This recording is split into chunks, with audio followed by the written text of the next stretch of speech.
are 5 days away from going to Walt Disney World and I am so excited I might burst. And I'm packing this evening, I'm going to start packing. So I thought it'd be a good time just to quickly run through how we've managed to get our Disney World holiday for a third of the price that we can find at any travel agent or at Walt Disney World online. I'm going to go through the bookings, so that was getting our flights, accommodation and our car hire, where we got cheap park tickets from for both Universal and Disney, pre-planning stuff that I bought and wasted money on and some good stuff I got, some packing tips that I got from my mate Susie, very handy. So first up, booking. Whenever I'm doing any kind of trip, the first thing I do is try and get cheap flights, because if you're like me and a mum and you've got kids in tow, oh, it is the most expensive part of any holiday.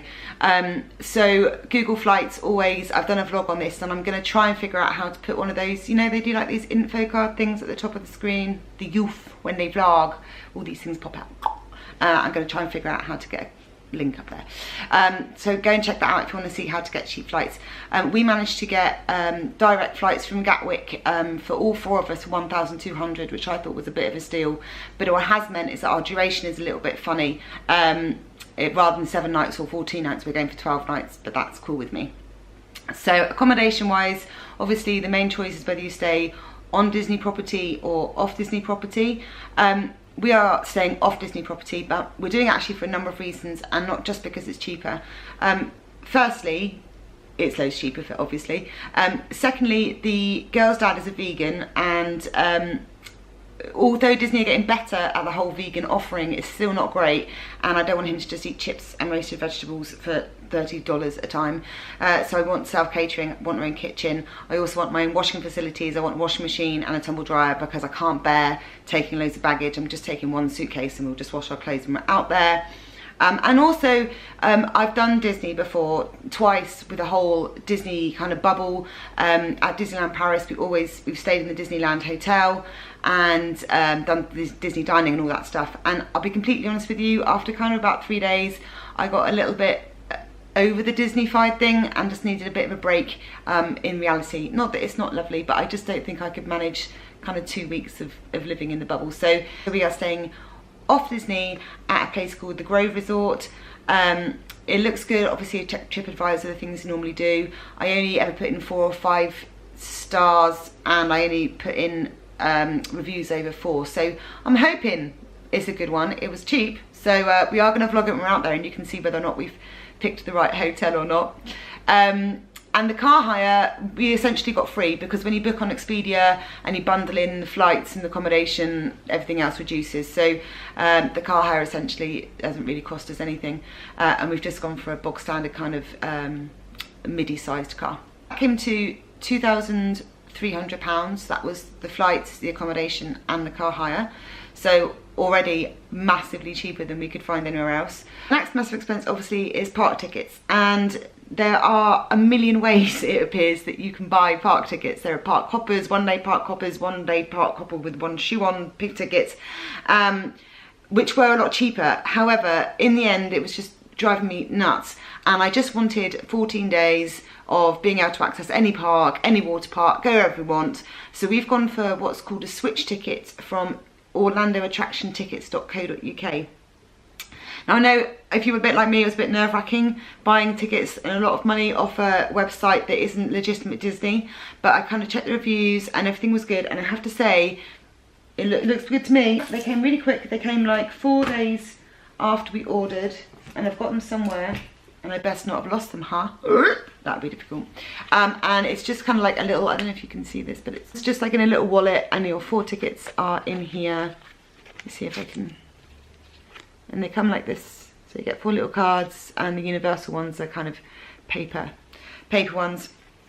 And they've linked up all fine, everything's fine. They're linked up now on our Disney app. So yeah, so that's, I recommend them. So let's see if we get into the parks with them, huh? Don't say that. So there's our tickets, pre-trip planning. I have wasted some money here. I got mega excited and bought these books. This is the unofficial guides to Walt Disney World and Universal. Nothing against these books per se. If you have to read something like this to go on holiday to Walt Disney World, that's more like a military exercise and not my bag. So I shouldn't have wasted money on those because quite frankly they frightened me. What I did buy, however, that I recommend buying is Walt Disney World for Kids book, which I grabbed off Amazon. Brilliant, the girls love it. They fill in what they want to do every day, and there's little stickers and things for them to do, and they absolutely love these. So they're also going to be good for the plane, so they're recommended. The other thing that I have purchased, which I think has just been the best thing ever, has been the touringplans.com app. Touringplans.com is a website where you can check crowd levels and kind of park wait times and things, but they have an app, and it was something like $14, and I was a bit like, oh, do I really want to pay $14? I'm only going to go for like 12 days. But it's great, super easy to use. You can just put in the attractions you want to see on the day. You put in any kind of reservations you've got for dining, or if you want to take a break for a few hours because you've got young ones and they want to rest. And then you just click optimize, and this clever little app works out a whole route for you and plans for you to have the least queuing times, which I think is completely awesome. Not only that, you can access all of the restaurant menus, which is really handy with the girl's dad because he's a vegan, so we can see what vegan choices there are. And it's just been the best thing ever. And that is my top tips for pre-trip planning. Trip packing. Nobody needs to be aware that I'm packing my undercrackers, that's a given. But there are a few things that I didn't think about taking that my friend Susie told me about, which I am now taking.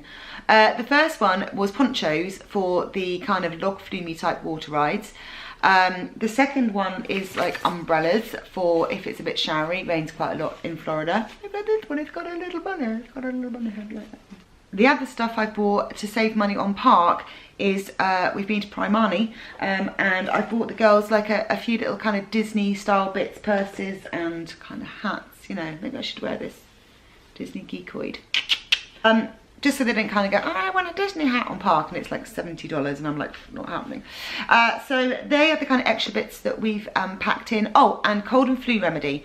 My mate Susie told me about the fact there's quite a temperature change. We're going in February, so quite a temperature change, and we don't want to be getting all snotty. The last thing I wanted to cover was just some cheap ideas we've got from out there.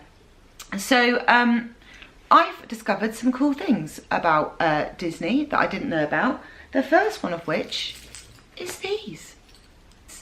These are Disney pins. Oh, I didn't even know such a thing existed. I bought a starter pack of these off Amazon. They're like, I paid like, I don't know, 30 quid for 50 of them.